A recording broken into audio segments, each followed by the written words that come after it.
എറണാകുളം കടവന്ത്രയിൽ നിന്നും കാണാതായ സുഭദ്ര എന്ന വയോധികയുടെ മൃതദേഹം നാളെ പോസ്റ്റ്മോർട്ടം നടത്തും. ആലപ്പുഴ കലവൂരിൽ നിന്നാണ് രഹസ്യമായി മറവ് ചെയ്ത നിലയിൽ ഇവരുടെ മൃതദേഹം പോലീസ് കണ്ടെത്തിയത്.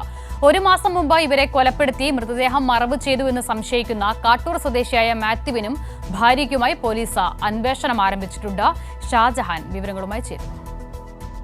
കഴിഞ്ഞ മാസം 4-ാം തീയതിയാണ് എറണാകുളത്തെ കടവന്ത്രയിൽ നിന്നും സുഭദ്ര എന്ന 70 വയസ്സ് പ്രായം കഴിഞ്ഞ ഒരു സ്ത്രീയെ കാണാതാകുന്നത്. ഇത് സംബന്ധിച്ച് പോലീസിൽ പരാതി നൽകുകയും പോലീസ് അന്വേഷണം നടത്തി വരികയായിരുന്നു.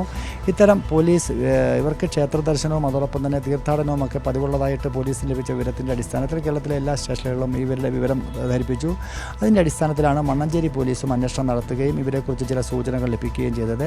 അങ്ങനെ നടത്തിയ അന്വേഷണത്തിലാണ് മാത്യുവിനും ഭാര്യയ്ക്കും ഇവരുടെ തിരോധാനവുമായി ബന്ധപ്പെട്ട് പങ്കുണ്ടെന്ന് പോലീസിന് സംശയിക്കുന്നത്. അങ്ങനെ പോലീസ് നടത്തിയ അന്വേഷണത്തിൽ സമീപത്തൊരു കുഴി കണ്ടെത്തുകയും അവിടെ പോലീസ് കഴിഞ്ഞ ദിവസം പോലീസ് നായയെ കൊണ്ട് പരിശോധന നടത്തുകയൊക്കെ ചെയ്തു.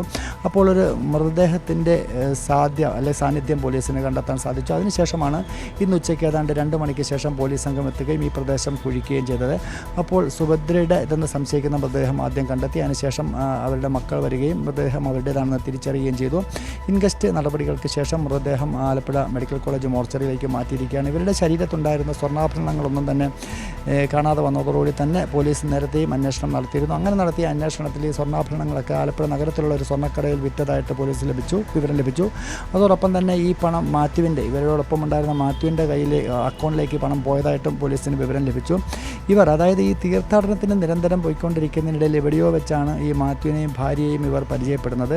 അങ്ങനെ ഏതാണ്ട് 2 വർഷത്തോളമായി ഇവർ പരസ്പരം ഇവരുടെ സുഭദ്രയുടെ വീട്ടിലും അതോടൊപ്പം തന്നെ മാത്യുവിൻ്റെ വീട്ടിലും ഇവർ വന്നു പോവുക പതിവായിരുന്നു. ഇങ്ങനെയുള്ളൊരു പരിചയം വലുതായപ്പോഴാണ് സാമ്പത്തിക ഇടപാടുകൾ ഇരുവരും തമ്മിൽ നടന്നിട്ടുണ്ടാകുമെന്നും പോലീസ് സംശയിക്കുന്നു. അത്യാവശ്യം സാമ്പത്തിക ശേഷിയുള്ള വീട്ടിലെ ഒരു സ്ത്രീയാണ് ഈ സുഭദ്ര എന്നുള്ളത് കൊണ്ട് തന്നെ ഈ മാത്യുവിൻ്റെ 2ാം ഭാര്യയും ഇവർ രണ്ടുപേരും പുനർവിവാഹമാണ്. അങ്ങനെ ജീവിക്കുന്നവരുടെ ഇടയിലേക്കാണ് ഈ സ്ത്രീ വന്ന് കടന്നുകൂടിയത്.